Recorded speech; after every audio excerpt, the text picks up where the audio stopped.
Discussing the revolutionizing era of ColdChain, CargoTalk Digital Conclave organized a brainstorming session with industry experts. So over the last 18 months, of course, during the course of the pandemic, everyone was impacted as an individual, of course, but also as a company. What we saw is that we had to go with lots of collaboration, cooperation, flexibility, agility are the key words of the last months, both internally, and the collaboration and partnerships has really increased over the last months also.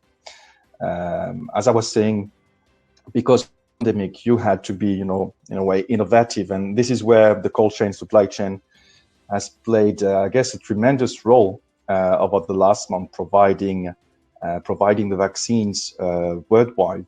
This sector, which actually started gaining a lot of traction in the past 7 to 8 years, not before that. And during this pandemic time, it has just highlighted the importance of a robust cold supply chain, which we require in India. During the pandemic, suddenly supply chains, cold chains of the world have become a differentiator. There is a paradigm shift from being treated as cost centers to being treated as product differentiators. What do you think is playing a pivotal role in the pharma and the agriculture sector? But these are the two ones which are really the key drivers and the force. A few years back, there was a study done where we found out that India was losing and wasting close to $1.3 trillion worth of food and medicines due to improper supply chain. Taking this into cognizance, our government has been pushing for the past 7-8 years to make a much better supply chain by getting in more food parks, more food processing units, giving subsidies for cold chain solutions. This is the kind of interest and network that has been building up in the pharma supply chain as well as the agriculture. Unfortunately, while pharma is still growing at a good rate and more and more products are coming into the pharma supply chain, our agriculture supply chain is still lacking behind. We are trying to address that, where cold chain can become not just a very important factor, but also a cost-effective factor.